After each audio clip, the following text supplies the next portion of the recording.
breathe in a molecule of oxygen, and you've already paid. If you're outside.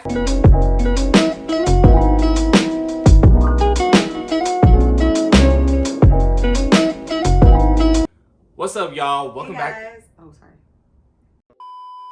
What's up, y'all? Welcome back to another episode of JMC Podcast. You already know the crew, and today we got a great topic for you guys. So we're gonna keep it short and sweet. Just like, comment, subscribe down below. And also let us know if you like this shorter style of video or if you guys prefer the longer ones. Yeah, we're trying to figure out what we want to, Yeah. We're trying to just figure things out. We're still new and everything, so we're obviously still changing.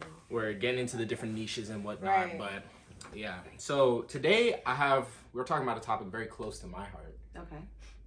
Money. Ugh.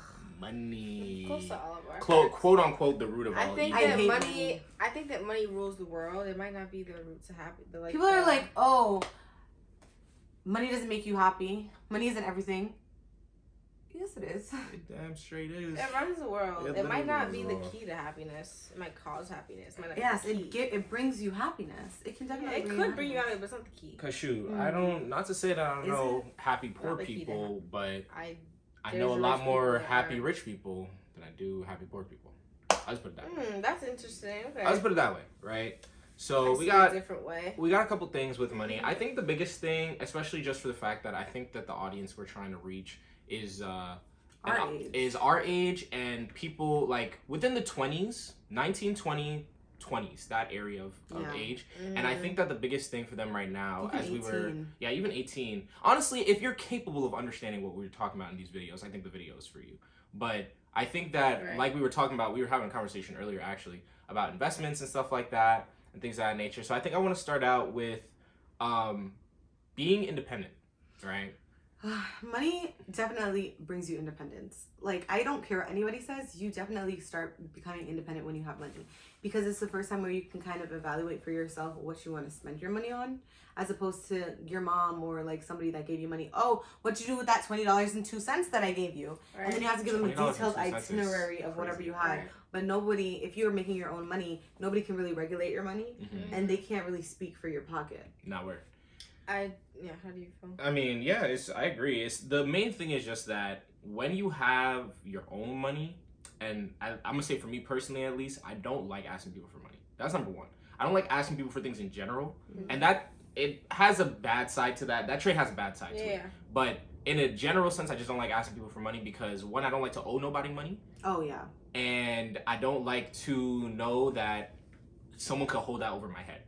You know what I mean? That. And not to say that everyone does that or there are not, but there are people. That's where you could be like, it's good and exactly. bad. It's like then it's like you're looking at people you don't know who to trust, who to be, whatever with. Like if you can't think like that. If we're friends or whatever the case is, and we go out or something, and you have to buy me food, or I have to buy you food because you didn't bring a wallet or you don't got money or whatever the case is, I have no problem spending bread on other people. But when it comes to them spending it on me, it's kind of weird unless we have that relationship where it's like, oh, you got this one, I got the next one. And I think that's really the only way it works. And some friendships is just an understanding, like, it's not that serious. It's dead not, like. What about, like, money for going out? Because that's another thing. When you're in these ages, it's the first time that you actually get to use your money for what you want to use it. Yeah.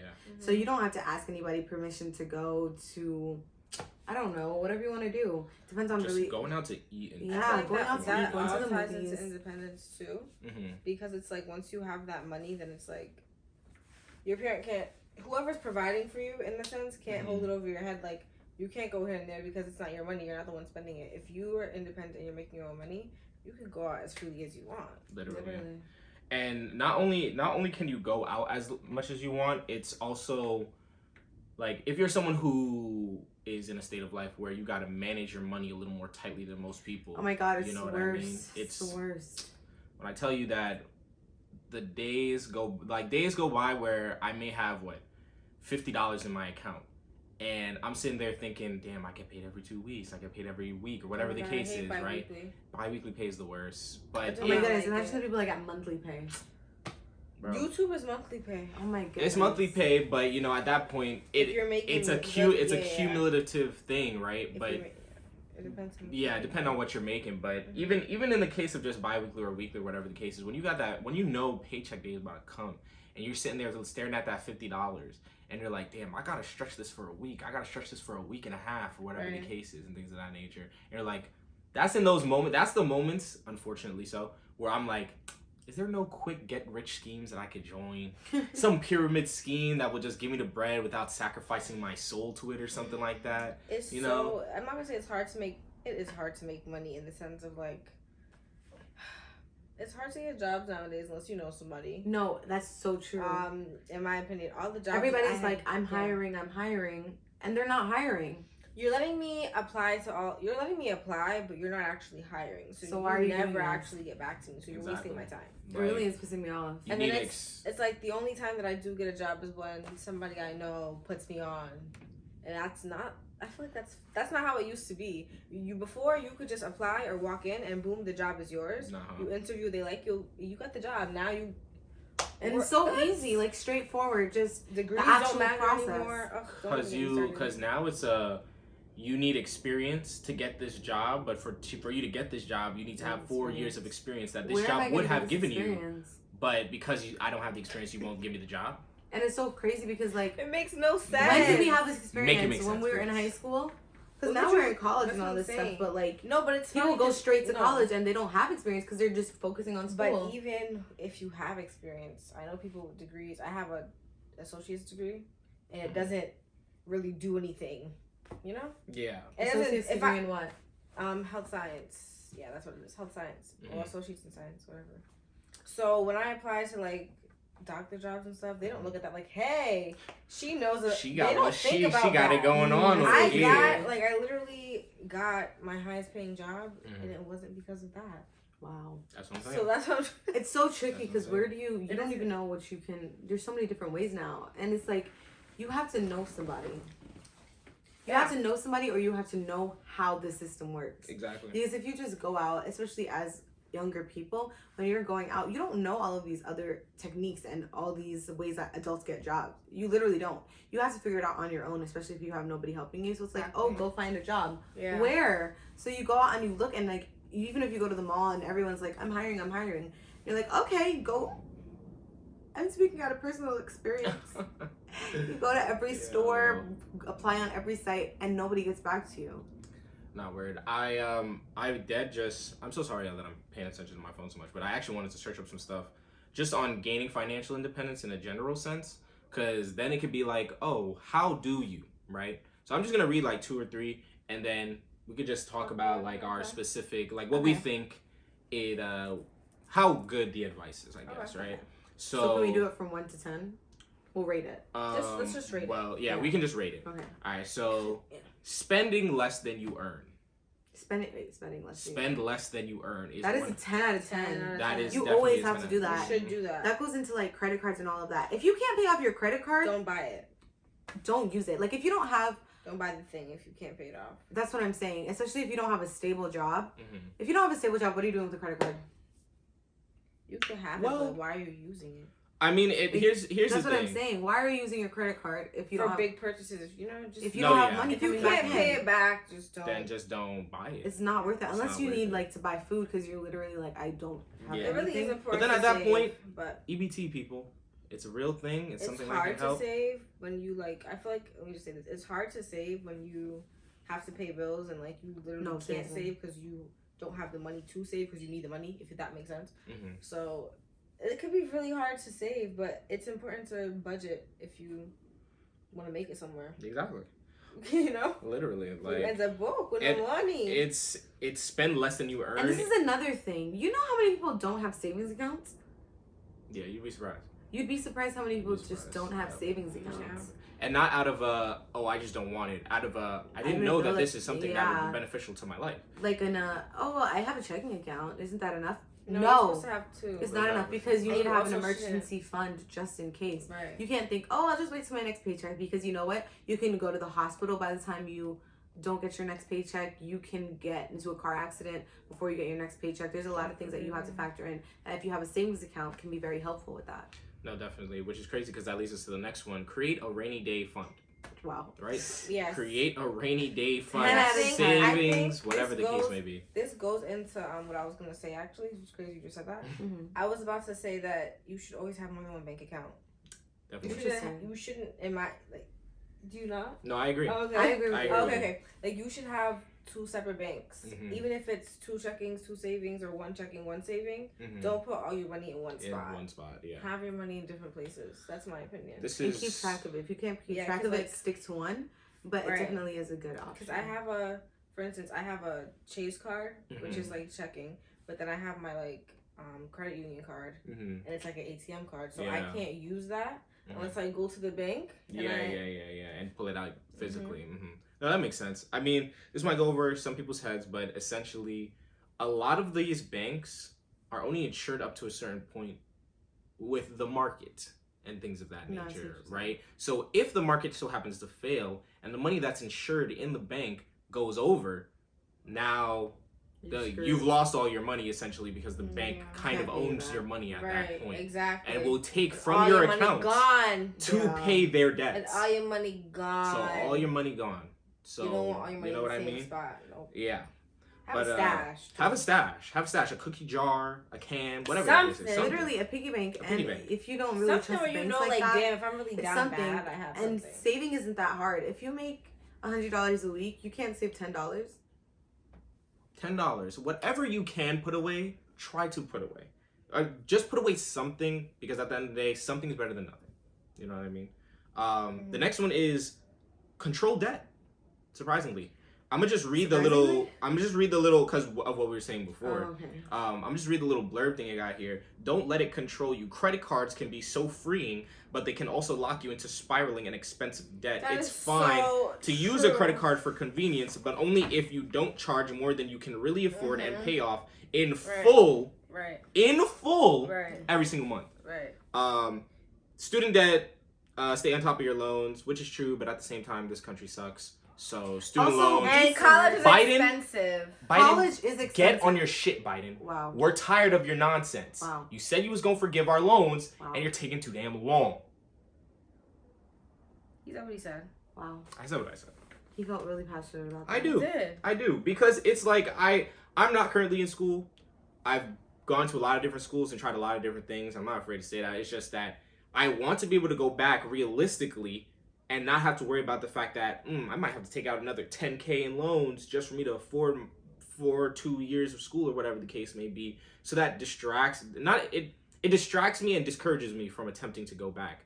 And I think that's why a lot of people go back to school because they can't afford it. They just don't have the money. And some people are smart enough to be like, I know this would help me. Me and my classmate were just talking about this today. Yeah, bro. Like we were talking about how. Like everybody's like, there's a shortage. Everybody in nurses. Like some people want to go to school, but they literally just don't have the means to go to school. Yeah, and for so many different reasons. Because when you have to pay for a house, a roof over your head by yourself, or kids, there's not a lot more space there. Like even if you live with your parents and go to school and you're paying for your own school, that's still cheaper than living on. That's so much cheaper than living on your own and having to pay for school on your own too. Right. It's like there's different levels to it, and what's crazy is because of the range of ages, the experiences are completely different. Like you could have somebody like me that's like stays home, their parents pays for their tuition. I mean, I guess that's you too, Celeste. Like that's, you can have that range, but then there's also people who stay home but they pay for their own tuition, so that's a whole different level. And there's people who live on their own. Some parents require their kids to get jobs. Some don't require their kids to have jobs. That's another thing. And it's you can save so much money by living with your parents if they're paying it. If your parents are willing to pay, I say let them do it. If they're willing to do it. I honestly, I don't know. I sometimes feel bad. So as a child, you just have to be a man about it. No, yeah. Because sometimes I feel bad. I'm like, damn, like paying for everything. No, like damn. Like what's my plan? Like that's why I'm always in and out of jobs. Like I'm always with the job because I just like I feel bad. That's and also I see what you're saying because like you don't want to go over like gas. Like there's so many food. There's so many things in this world that you need to pay for. And so sometimes I feel guilty having my parent pay for that. But if your parent's willing to, this world is so expensive. Rent is so expensive. And the conversations that sometimes we have and conversations I've had, like moving out and being on your own is harder than. First of all, stepping outside in New York City is $1 million. literally you get out. You breathe in a molecule of oxygen, and you've already paid. If you're outside for real, like $100 a day. Yeah. You're outside. No, seriously. Seriously. That's just if you're taking an Uber. Food, Uber, bus, Uber and food. gas, That's it. You're done. Gas. Like $100 gone. What the Chinese food at the store? My personal meal is already almost $15. Like just to get my platter of food. Granted, it's a decent amount of food, but it's like that's like if I was only to spend $20 for the whole day, I can't even go nowhere now because that $5 will only take me one way and back, or one way back. But where are you going? But where am I going? Exactly, I will only no take money. that. I have no money anyways after that. But and definitely in addition to that conversation, it's like there's a lot of people with money related trauma and things of that nature as well.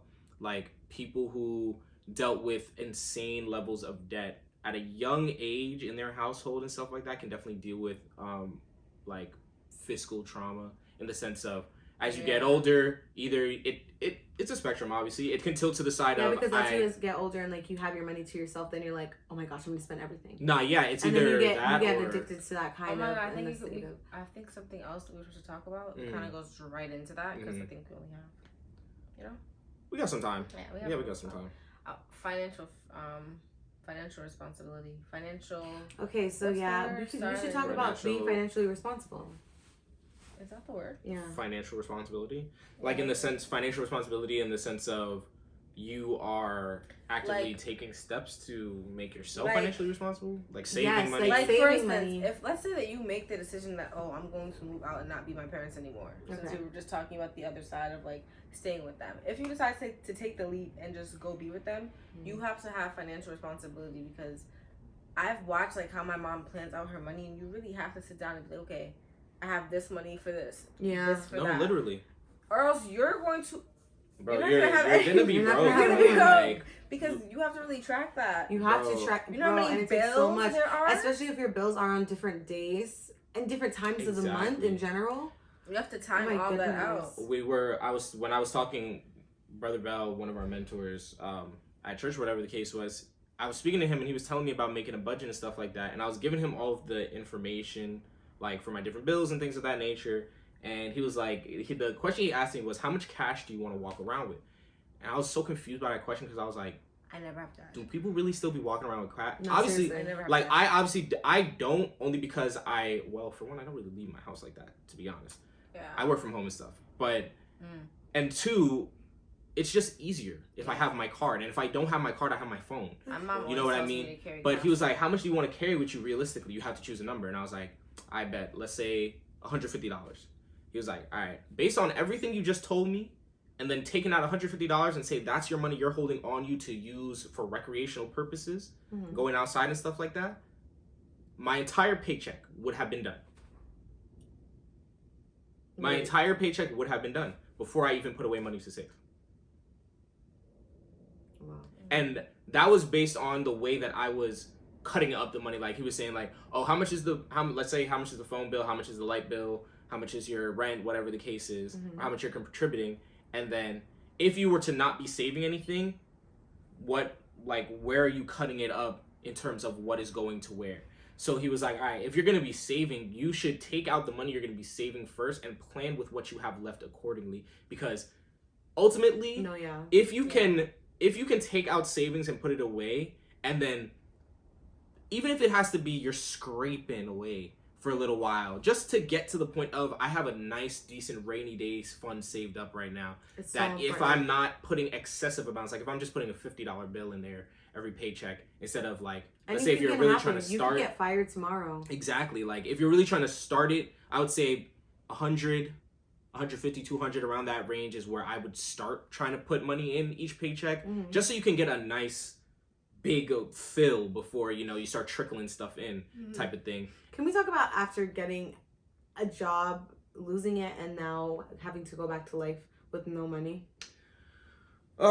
It's oh my goodness, it is so painful. Currently going through that. That was a trigger. No, I'm so sorry. I forgot. And you know, no, but seriously, it's like once you have a taste of money, and like I can survive without money. It's not like I'm a big spender anyway. It's not like I spend a lot of money on things, but it's just the freedom that it gives you to be able to have money. I feel like like we said in the beginning of this video, money rules the world. And I feel like if you do not have money for yourself and there's things that you want to do as a human being or as an adult, because we're no longer kids, like we have needs and wants that we want to fulfill. And if we don't have our own money to do that, it's not okay. Not work. I don't want to have. Who are we asking? Why we can't be fighting with our parents every week and asking I'm them not for gonna money. keep arguing with you. I will not. Why? I just gave you $50. Why is the? I want my nails done. Like you know, like that's the point, bro. Or like, why are you driving up and down? Are you paying my gas? No, but now if you are paying my gas, now I have to tell you why. Now I have to tell you why I'm up and down the road. And you see how our energy when it comes to things like when it comes to money, dealing with parents. Granted, this may be we're in a selective group of people that has experienced this type of thing, aka Black, Caribbean, you know the gist, immigrants. But just in the general sense, it's like. Because another thing on the list of things that we want to talk about, like your likes and you discovering what you like and dislike and things of that nature, and how much having or not having enough money affects that. No, seriously. That's why we thought about it. Like your likes and your dislikes. You can't really explore what you like and what you don't when you have to worry about a mortgage, or you have to worry about the rent, and you have to worry about your kids, and you have to worry about your wife, and you have to worry about all these other things. responsibilities. You can't discover, like, once you finally start making money for yourself, if you're not like living at home with your parents and you can finally like travel, do all of these things, you can still go home and not have to worry about the light bill. Ugh. Yeah. And it's crazy because even just down to the most basic note of what kind of pants do I like? What kind of food food do I like to eat that is not like I don't want to say poor people's option, but you know, like I'm scraping away, I'm trying to save money, and this is what I'm going to eat to save some money, whatever the case is. Like, you know, for me, your hood foods. Like, if it's baked beans and bread, or I like bread and condensed milk. Ooh, my bad. And things. Sorry, listen, I'm never letting that go. Listen, that's just how we said it, bro. That's just how it was said. But yeah, just basic things like that. Especially, I remember clothes was a big thing for me. I didn't like when I was in middle school and high school. I was wearing basically thrift store clothes, if you want to put it that way. And this was the stuff I had back then was the stuff people wear now and are like, wow, that's so much money. Like Champion. I had the Air Max 97s, the big bulky ones. Niggas used to clown me for those shoes, bro. And I wore them until I had a hole in the bottom. Wow. Because I didn't buy a new pair of shoes for about 3 years. You know, that's another thing about like financial trauma. When you grow up pinching pennies, and I'll say I was, because like I'm very privileged, not very, but like fortunate. She was fortunate. Yeah. So it's like, but even then, even if you grow up in an environment where it constantly feels like there's not enough money, even if there technically was, but that's just the environment. Like like we have to save money. It was always like struggling, even though you're not struggling. There wasn't a struggle, but there was still a struggle because it's a mental thing. Yeah. Because the more money you have, the more bills you have. And when you grow up, thinking that way, it's hard for some people later in life to want to buy their own things. Yeah. Because I have to save money. Don't you have $2,000 in your bank account? But I have to save money. I can't buy those pants. Yes, you can. They're $20. Like, bro, buy the pants. If y'all saw some of my shopping carts on some of these sites where I just put things in the cart and I'm like, dang, I really want this, and I definitely have the money for it. I'm working. I just got my paycheck, whatever day it was, right? And I'm like, dang, let me look around for stuff I like, and I'm like, dang, this came out to $45. Let's say my paycheck is $500 and I don't have nothing else I gotta pay for the week. And I can't even take out a $45 to buy me some clothes, right? Because I'm like, damn, I gotta save bread, I gotta save money because I'm trying to do this, I'm trying to do that. And it comes a lot from a place of we was doing it so much growing up, like, oh, money's gotta be put away, you can't spend your money on this, you can't spend your money on that. Luckily, I was fortunate enough to take it to the side of, all right, I'm older now and I know that I have the money to do it, but I just don't care for it as much now. It's just kind of. And is it that we don't care about it, or is it that we're not allowing ourselves to heal our inner children? Exactly. At least, I'll say for me again, it's just because I just relate so heavily with this topic. It's like when I was younger, there was a lot of things I wanted that I could not get, mostly for the fact that it was just there was a problem of not having the money for it or not being able to get it because, let's say, my mom was like, oh, we have other things we got to pay. things of that nature. And when I finally got my first job, and also just because sometimes parents don't want to buy you anything. That too, and they could just say that. Like you could just be like, "Nah, I don't want to buy it for you." You don't have to say, "Oh, we're poor. We don't have any money. You want me to waste all my money on blah blah blah." Like, don't make that. Don't give your child that kind of mentality for them to grow up. Because it's like, yeah. I never experienced that. Never experienced what? Like my mom never said that to me. What? Like you can't have excuses about that. Like, if it's because like she's dead ass. If it's because she has no money, she dead ass has no money. It's never been like wait, lie. she dead ass has no money. Like she if wasted I ask, her whole paycheck. No, like or? if I ask for something, because after savings and right. Like if I ask for something and she genuinely just cannot provide that, she'll just be honest. Because it doesn't fit in the budget. Right. She wouldn't just be like, I'm poor just because she doesn't want to buy it. Like, oh, wow. Yeah, different experiences, it seems. Yeah, it's messed up. Granted, though, I think, like the honesty, though, realistically, because growing up, it made me respect her more to see, like, she's putting her money towards good stuff. And when you're showing your kids how money works, so it's like... When you show your kids how money works, then they get to make more money. They get to save more money. They get to build... generational wealth. That's how it works. You teach your children what you know so they can know and learn more. People need to talk to their kids more about, because it's really upsetting. It's like if one generation has money, then yes, you can set up your children with education, you could do all of that, but realistically the money that you had that you continue to grow should move on to your next generation. That's why all of these... That's investments. Some people don't have investments. But it doesn't have to be investments. It can be. How would the money keep growing? Because let's say the money's gonna keep growing regardless. If you have a savings account and you're putting in money every month, it's still growing. Even if it's not a... Once the person's not there. No, I get what you're saying. Yeah. It's in the sense of like let's say generational wealth is like I'm dead and you're still making bank. And then you can make bank. No, but generational wealth can also be you died, I got all your money, and now I'm gonna turn it into something else. Exactly. Like I'm gonna continue to grow it. But the person before didn't necessarily set that up. Hold on, I get what you're saying. What I'm saying is they didn't set up the flow, but they gave you the basis to start. So that's generational wealth, regardless. What she's saying, as long as you don't mismanage the money, you're good. What she's saying is more in the... I think at least what I'm getting from it is in the sense of, well, let's say my grandpops or whatever the case is started a business and he became a millionaire at whatever point.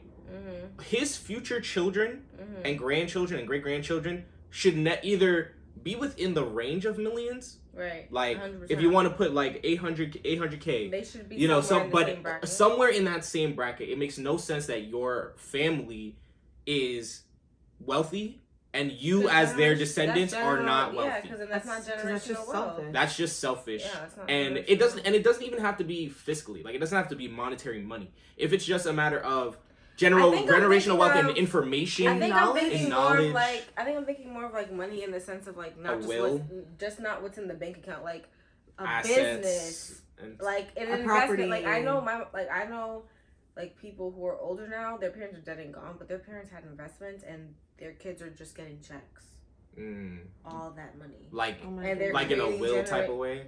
No, like, you know, you have a next of kin in a way, but like they said who they want all their money to go to. I guess it is a will. Yeah. Or whoever your money, Or trust fund. There's a lot of other things. Trust fund, there's a lot of ways that you can get specific people to get hands on your money. Just know that. That's a different...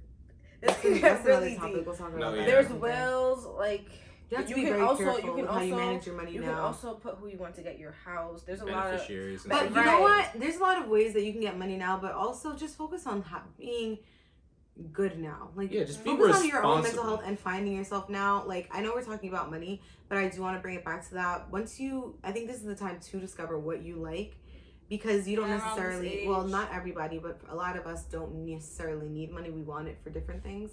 So if that's what you're doing right now, take your time and figure out what it is that you would want to do to make money. Because you're going to be, once your parents are gone, you're going to have to do it for the rest of your life. And for those of us who need the money, and that's a necessity and something that you're trying to do for sure, it's like, definitely do your research. Go online.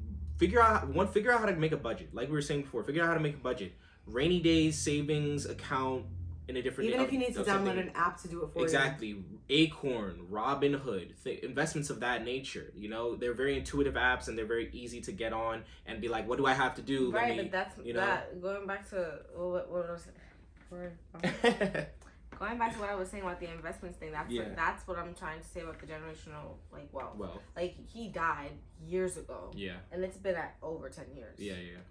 And they're still he just made his family rich. Yeah, and that's the intention, at least. But that's the problem. The mentality for a lot of people is he was alive. That wasn't happening. Oh, I worked so hard. Like, I worked so hard. Just, know, like you need to work hard too. Actually, how about you give your kids a little money? Like they also need to work hard, but they don't need to struggle. Why do some parents want their kids to struggle like they struggled? This doesn't make any sense. I think the point is to make it better for your child because you give birth to them. That's the whole point. You brought them into this world. You're supposed to make it better for what you had. Exactly. You shouldn't. I was just telling her the other day. You as a parent, you as a child should not be facing the same struggle your parent faced. No. It just makes no sense to me. Especially if they're better off than what they were when they were kids. What are we doing? Generational curses, and that comes back to our parents never heal. Exactly. It's all tied into that comes back to our parents need to heal. People need to heal before they have kids. Exactly. Definitely. And some people never heal and they have kids, and then that's what happens. Like all of that all ties into the generational wealth in and of itself. Like it's knowledge, it's healing, like it's breaking curses, it's all of that stuff, so that your kids / grandkids, whoever. Some parents feel like they're stuck. Like they feel like they can't go higher than where they already are. And that sounds like a broke mentality to me. There's always a way. There's always a way. It's comfortable is the word. Yeah, comfortable. And so those generational wealth things are not being built because they don't want to learn new things. They don't want to explore. They're comfortable in what they're doing. Mm-hmm. They're comfortable in what they're doing. A lot of people that we know are like that. No, literally. Like let's do more here. Just doing their regular thing. They don't care for more. It's so sad. So then that doesn't carry on to their kids. You don't have the funds to do that. Like, and you should always want more for yourself. But if you're comfortable, I understand. Can you build generational wealth for real if you're literally comfortable just working your 9 to 5? No. Okay then. So, you can save and stuff like that. If you're only doing your 9 to 5, no. That's my point. But some people are so comfortable they're only doing unless you're making like hundreds of dollars. But even if you're not saving, even then it's not generational wealth. It's just you just have money for now. Comfortable. It's just comfortable. Comfortable. Like realistically, the amount of money. And that's not bad. Not everybody makes it to the highest status. Yeah. But I'm just saying, like realistically, in this country, at least in America, for you to live freely and for you to live comfortably, and in my eyes, at the very least, you need to be making upwards. Like when I say comfortably, I mean like if you decide to take a trip for let's say 3 months, 4 months, and imagine that, and you want to come back from your trip and you don't have to worry about lights being paid, bills being paid, water off, whatever the case is. I think everyone should strive for that at some point. Like if you should do that. Not a trip specifically. But you should be able to want that for yourself. Yeah, and I think that for you to be able to do that, you gotta at least be making upwards. I'm gonna say high 6 figures. Realistically, high 6 figures. To be able to take a trip. To be able to take a trip for that long and not have to worry about nothing going on in your bank account that would stop you from living your regular life once you come back. I think upwards of 6 figures with investments or without.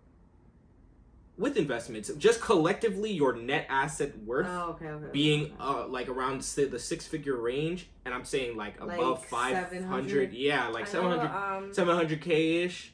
I think if you want it, that's the upper limit of my. In New York, some people with that amount of money can't even do that.